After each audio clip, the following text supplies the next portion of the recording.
Oi pessoal, tudo bem com vocês? Meu nome é Marcos, eu fui convidado pelo grupo Espiritismo para Todos para falar de um tema bastante importante e basicamente ele está no Evangelho segundo o Espiritismo, no capítulo 5, que é chamado Bem-aventurados os aflitos. E o tema para hoje é a escolha das provas.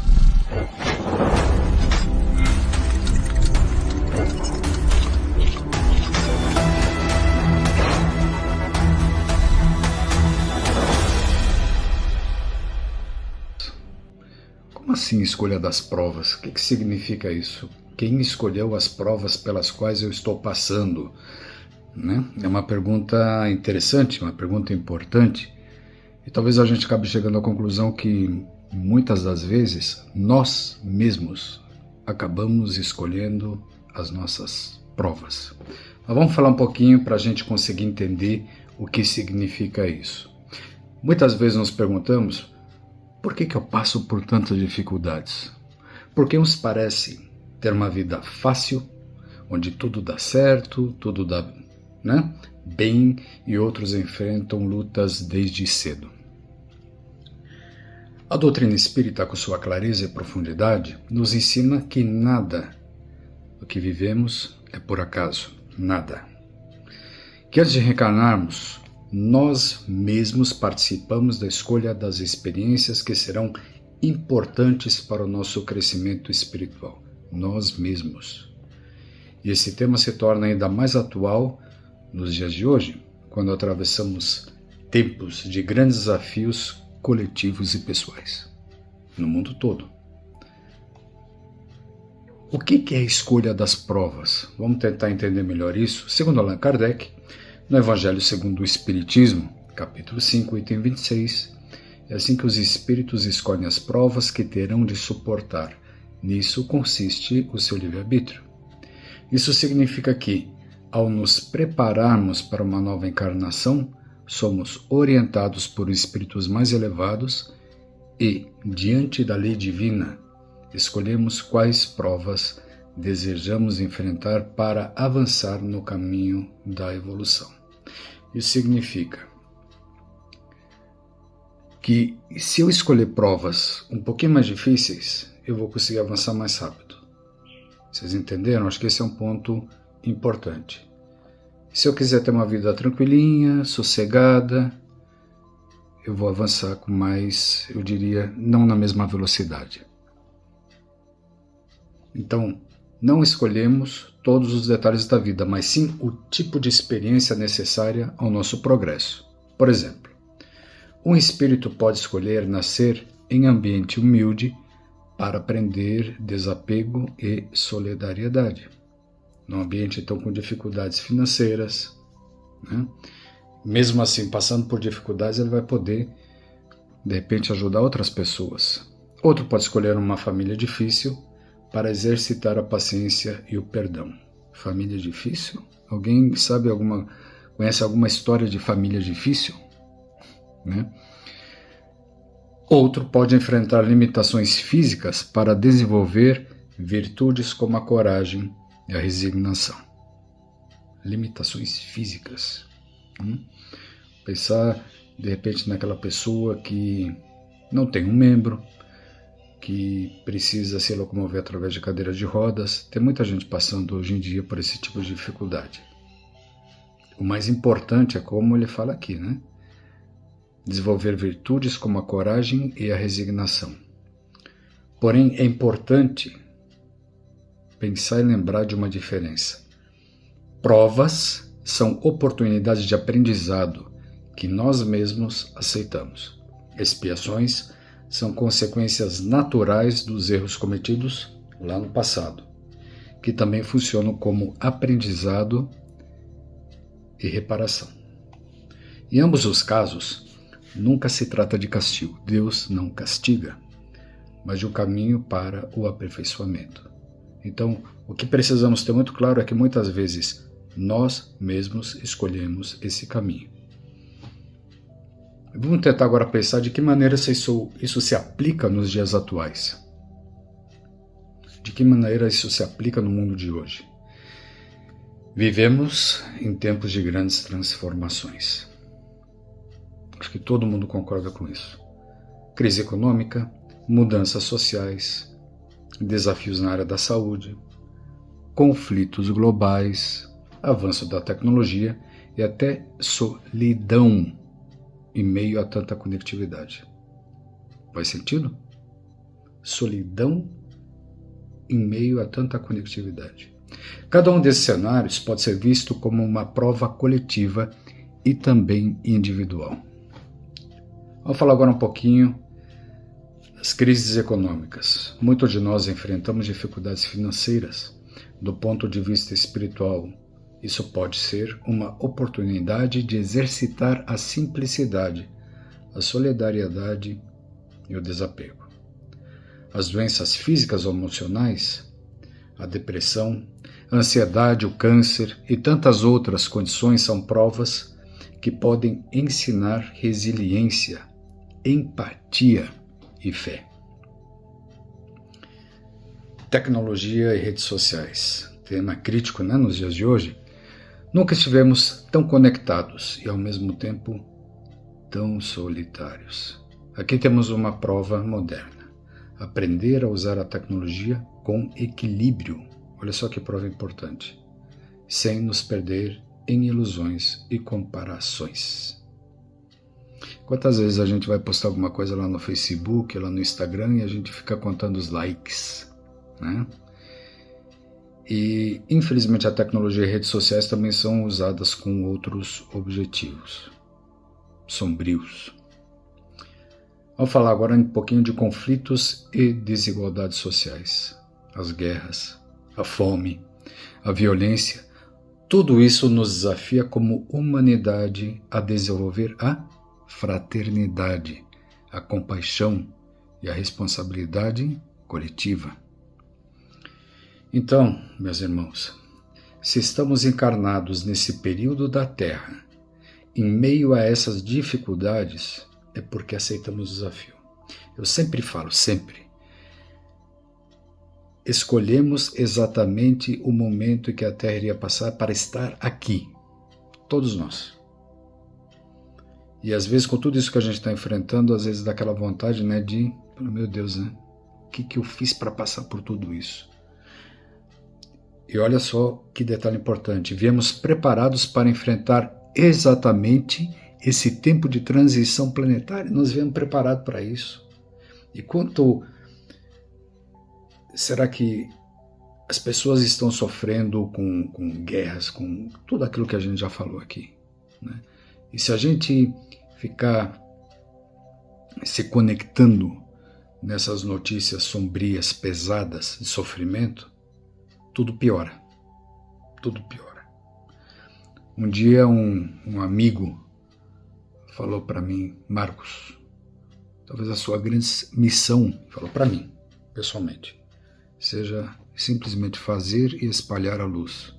E talvez essa seja a nossa missão, a nossa grande, eu diria, nosso grande objetivo nessa reencarnação. Então eu vou voltar. Se estamos encarnados nesse período da Terra, em meio a essas dificuldades, é porque aceitamos o desafio. Viemos preparados para enfrentar exatamente esse tempo de transição planetária. Livre-arbítrio e responsabilidade. Alguém pode se perguntar, se escolhemos as provas antes de nascer, então já está tudo decidido? A resposta é não. A escolha das provas não tira a nossa liberdade. Nós escolhemos o cenário geral, mas dentro dele temos sempre o livre-arbítrio. É como se planejássemos a estrada, mas decidíssemos a cada passo como caminhar por ela. O que faz diferença não é a prova em si, mas a forma como reagimos a ela. E eu vou contar um caso aqui, tentar não me estender muito, mas vou contar um caso para vocês bastante interessante. Um dia, eu estava voltando de uma viagem que eu tinha feito para o sul, a viagem de ida foi terrível, e na volta, eu falei para minha esposa, Eu só gostaria hoje de ter uma viagem tranquila e sossegada de volta para São Paulo, onde eu vivo, Atibaia. E logo alguém, um amigo, chegou para mim assim no meu ouvido e falou assim: olha, você vai enfrentar muita gente agressiva na estrada, caminhões, carros, mas tudo vai depender da maneira como você reagir. E olha, não é que deu certo? Eu comecei a prestar atenção da maneira como eu estava reagindo e decidi manter a tranquilidade. Mantive a paz e a viagem foi maravilhosa. Apesar de uma série de percalços, apesar de uma série de gente agressiva que estava me perturbando na estrada, a viagem foi maravilhosa. Então eu vou repetir. O que faz diferença não é a prova em si, mas a forma como reagimos a ela. Diante de uma perda, por exemplo, uma pessoa pode se revoltar contra Deus e se fechar no desespero. Outra pode chorar, sim, dói, toda perda dói, mas também encontrar forças para transformar a dor em compaixão e ajuda ao próximo. As duas passaram pela mesma prova, mas o resultado será completamente diferente de uma para a outra. Uma se revoltou contra Deus e resolveu entrar e se fechar no desespero. A outra sofreu, mas levantou. Vocês lembram da palavra que eu falei agora há pouco aqui? Resiliência. Encontrou forças para se levantar e seguir adiante. Aí talvez venha a pergunta, né? Puxa, Marcos, mas me dá algumas dicas aí. Como que eu posso enfrentar provas? As provas tão difíceis de uma maneira prática. Me dá algumas dicas. A primeira delas é aceitação consciente. Não significa conformismo, mas reconhecer que nada nos acontece sem razão. Não existe acaso. Nada acontece por acaso. A fé é raciocinada. Essa é a dica 2. A fé que Allan Kardec tanto valorizou, ela não é cega. É uma confiança que nasce da compreensão das leis divinas, mas ela sempre nos ajuda a pensar, questionar. E devemos sempre pensar e questionar. E não ficar simplesmente aceitando, né? Então, não significa conformismo. Essa foi a dica 1, né? Aceitação consciente. Aí vocês percebem que as coisas estão vinculadas e amarradas. Apoio mútuo. Nunca carregamos um fardo sozinhos. Somos convidados a apoiar e ser apoiados. Às vezes o fardo é tão pesado, né? Aquela carga nas costas, ela está tão pesada que é difícil carregar a carga sozinho. A caridade e a fraternidade nos fortalecem. 4. Transformar dor em amor. Difícil, né? Transformar dor em amor. Muitos exemplos mostram que pessoas que passaram por grandes sofrimentos transformaram suas dores em obras de amor. Olha que bonito isso, hein? Alguém que perdeu um filho pode dedicar-se a ajudar outras famílias. Quem enfrentou uma doença grave pode criar projetos de apoio a doentes. Isso são só alguns exemplos. Essas atitudes mostram que as provas podem sim se transformar em sementes de luz. Então vamos voltar para os 4 pontos. Aceitação consciente, fé raciocinada, apoio mútuo, transformar dor em amor. Se conseguirmos praticar esses 4 pontos, tudo fica mais fácil. Vamos falar agora um pouquinho de uma mensagem, né, consoladora. É importante, né? Capítulo Bem-aventurados os aflitos. A gente fala das escolhas, as provas. E o bacana é que o Espiritismo sempre nos traz uma mensagem de apoio, de força, uma mensagem consoladora. No capítulo 5 do Evangelho segundo o Espiritismo, encontramos então a orientação. O mérito consiste em suportar sem murmurar as consequências das provas que não se pode evitar, em perseverar na luta e não se deixar abater. Eu vou repetir. O mérito consiste em suportar, sem murmurar, as consequências das provas que não se pode evitar, em perseverar na luta e não se deixar abater. Deus não nos dá fardos maiores do que podemos carregar. Cada dificuldade tem uma medida justa para a nossa força. Por isso, quando nos sentimos sobrecarregados, é importante lembrar: se estamos vivendo determinada situação, é porque temos dentro de nós a capacidade de superá-la. Então, para terminar a nossa conversa, eu queria ainda dizer, meus amigos, que essa reflexão nos ajude a olhar para a vida com novos olhos. Porque, sim, tem saída. A gente às vezes está diante de uma prova e fala: eu não aguento, a gente se desespera, a gente se debate, a gente grita, a gente chora todos os dias e noites e tudo parece que é um fim, né? E depois, passado alguns meses, talvez 1 ano, 2 anos, a gente olha para trás: eu aguentei, eu suportei aquilo que eu imaginava que fosse insuportável. Só que tem um detalhe muito grande, né? O Espiritismo também nos ensina que nós não estamos sozinhos nesse mundo. Não estamos sozinhos. Preste bem atenção. Não estamos sozinhos. Temos espíritos protetores, temos amigos, milhares de amigos, talvez lá no plano espiritual, que nos amam. Eu vivi uma situação de grande desespero. Eu, Marcos.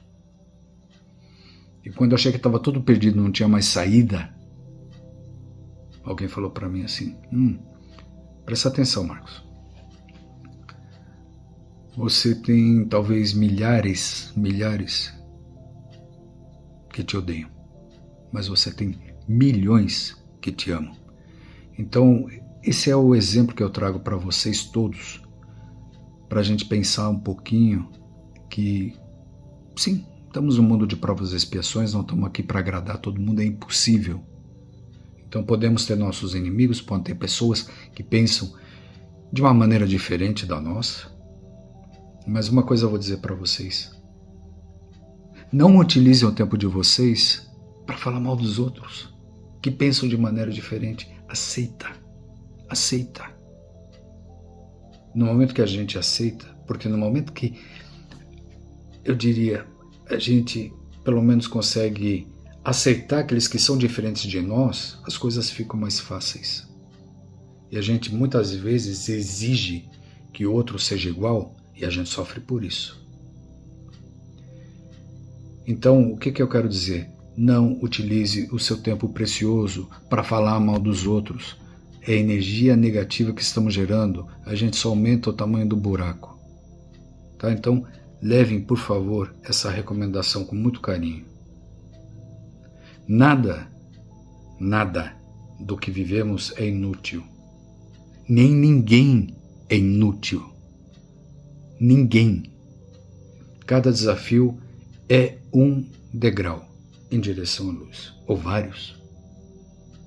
Que possamos, diante das dores e dificuldades, lembrar: eu escolhi aprender com isso. Eu posso transformar essa prova em uma bênção para alguém, ou para a minha própria vida. Eu posso transformar essa bênção, talvez até mesmo, em luz. Agradeço então a todos vocês pela companhia nesse estudo curtinho. Deixo a todos vocês um grande abraço, na paz do Cristo, e que possamos nos ver em breve. Fiquem todos com Deus.